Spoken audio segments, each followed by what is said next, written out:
Hai teman-teman semua, udah mulai libur lebaran nih.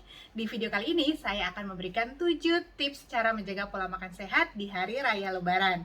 Coba saksikan sampai selesai ya, semoga video ini bermanfaat buat kamu. Teman-teman, ketemu lagi dengan saya Feby. Visi saya adalah ingin membantu teman-teman semua untuk mendapatkan versi terbaik dari diri teman-teman sendiri, baik dalam hal kesehatan, penampilan, maupun juga penghasilan.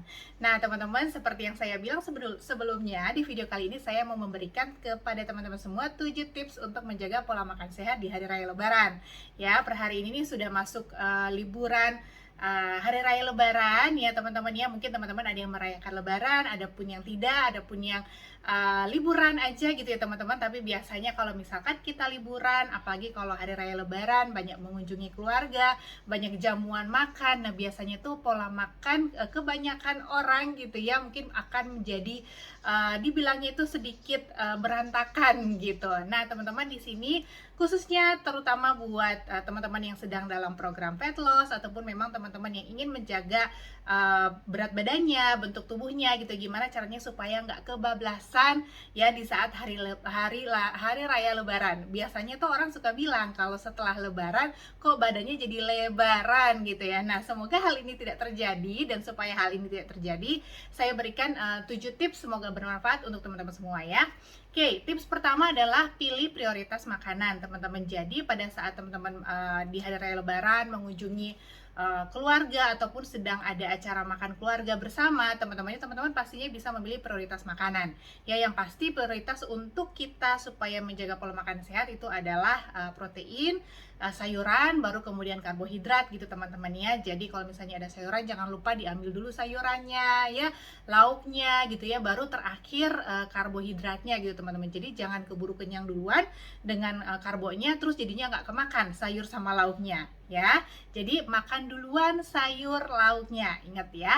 Oke, yang kemudian yang kedua adalah tetap menjaga pola makan normal. Jadi kalau teman-teman sudah pernah dengar saya share di video-video sebelumnya tentang pola makan my plate, dalam arti teman-teman dalam satu piring itu usahakan dalam setengah piringnya itu adalah isinya protein, atau teman-teman bisa isi dengan lauk nabati, hewani gitu ya, telur, tempe, tahu, kemudian ikan, ayam, apalah pokoknya protein, semua jenis protein teman-teman tempatkan di setengah piring. Jadi 50%-nya itu adalah protein, kemudian sisanya lagi itu adalah setengah sampai 2/3-nya itu adalah sayuran dan buah, dan 1/3 sampai 1/2 dari setengah piring itu adalah karbohidrat ya. Jadi jangan lupakan itu ketika teman-teman makan bersama keluarga pun. Nah itu diingat ya, supaya membantu menjaga komposisi makan kita supaya lebih benar, supaya kita nggak gampang naik berat badannya ya. Oke, yang kemudian yang ketiga adalah teman-teman berhenti makan sebelum terlalu kenyang ya. Jadi jangan tunggu terlalu kenyang banget gitu ya baru berhenti gitu. Berhenti aja. Jadi kalau misalnya pun saya rasa kalau teman-teman memang sudah mulai merasa kenyang dan masih ditawari makan, bisa menolak dengan halus ya, bahwa saya sudah kenyang gitu ya. Pasti saya rasa nggak akan dipaksa untuk makan kan ya gitu. Karena teman-teman ketika kita makan itu nggak otomatis langsung otak mengeluarkan signal bahwa kita kenyang. Jadi itu butuh proses, butuh waktu beberapa menit, mungkin sekitar 10 menitan gitu teman-teman ya. Jadi harus tunggu sebentar dulu. Nah, baru teman-teman bisa akan merasakan lebih kenyang. Makanya berhentilah sebelum terlalu kenyang gitu teman-teman ya. Oke, kemudian yang keempat adalah hindari konsumsi lemak jenuh teman-teman ya. Jadi teman-teman bisa pilih makanan-makanan itu yang nggak terlalu banyak santannya, yang nggak terlalu yang tidak deep fried gitu ya. Teman-teman mau makan yang deep fried boleh sekali-sekali, tapi maksudnya jangan sepanjang libur lebaran teman-teman setiap hari makan deep fried gitu ya. Tapi satu kali boleh lah gitu, dan kemudian pilihlah gitu makanan yang nggak terlalu banyak santannya gitu, atau nggak terlalu banyak digoreng gitu ya. Mungkin yang lebih pilih yang kuah, yang sup, yang di grill, yang dipanggang, yang dibakar seperti itu. Jadi teman-teman bisa memilih ya. Nah kemudian yang kelima, buat porsi sayuran lebih banyak. Seperti tadi saya bilang bahwa porsi sayuran juga sangat penting teman-teman untuk menjaga kebutuhan serat kita ya.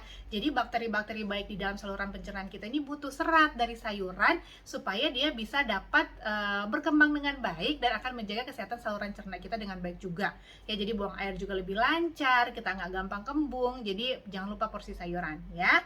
Kemudian teman-teman yang keenam, nah ini juga yang penting, hindari minuman yang terlalu manis dan bersoda.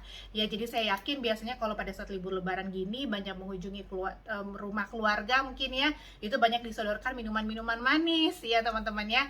Nah, mungkin teman-teman bisa lebih memilih air putih saja atau misalkan air kelapa tanpa gula gitu ya, atau teh tanpa gula. Kalaupun teman-teman misalkan mau minum es buah gitu ya, atau es semacam itulah. Nah, mungkin teman-teman bisa, maksudnya bukan berarti kita dalam satu kali makan es buah gitu kita akan jadi gemuk, kan enggak ya teman-teman ya.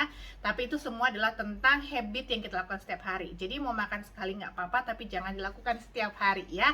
Kalaupun teman-teman mau coba, jadi sharing dengan orang lain supaya porsinya nggak terlalu banyak ya. Dan mostly of the time, jadi tetap pilihlah air putih atau minuman-minuman yang tidak berkalori ya, yang tidak manis, tidak ada santannya seperti itu ya. Kalau air kelapa masih bolehlah tanpa gula ya. Nah, kemudian yang terakhir, masak makanan dengan cara yang benar. Jadi kalau teman-teman yang memang masak makanan sendiri di rumah, teman-teman pastinya bisa memilih ya untuk cara memasaknya dengan cara yang benar gitu, dalam arti yang tidak terlalu banyak membuat makanan itu menjadi kalorinya itu lebih tinggi gitu. Jadi teman-teman boleh memilih yang dibakar, yang di grill gitu ya, atau yang sup gitu ya. Jadi teman-teman bisa memilih makanan-makanan dengan cara pengolahan yang lebih baik gitu ya.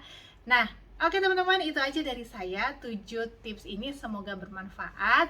Yang penting yang diingat adalah kita nggak perlu terlalu khawatir, khususnya untuk teman-teman yang sedang menjalankan program fat loss selama masa liburan. Jadi yang penting kita ingat prinsipnya, untuk yang paling penting pola my plate yang tadi. Dan yang paling penting juga adalah teman-teman ingat bahwa yang penting itu adalah habit. Jadi apa yang kita makan setiap harinya, bukan yang hanya sekali-sekali. Jadi kalau sekali-sekali kita makan kolak, sekali-sekali kita makan nasi padang, sekali-sekali kita makan pizza, itu nggak apa-apa gitu ya, tapi jangan dilakukan setiap hari gitu. Karena ketika kita memakan makanan berkalori tinggi dalam sekali, itu nggak akan bikin kita gemuk. Tapi kalau misalnya kita diet satu hari juga nggak akan bikin kita kurus. Jadi semuanya tentang konsistensi dan tentang habit ya. Jadi ketika kita sudah mempunyai pola makan yang baik, itu pastinya akan terlaksana setiap hari meskipun di saat kita liburan atau lebaran ya. Jadi itu dari saya untuk kali ini teman-teman, semoga bermanfaat. Dan saya mengucapkan mohon maaf lahir batin untuk teman-teman semua. Selamat hari raya lebaran untuk teman-teman yang merayakan ya. Oke, stay safe, stay healthy semuanya. Bye.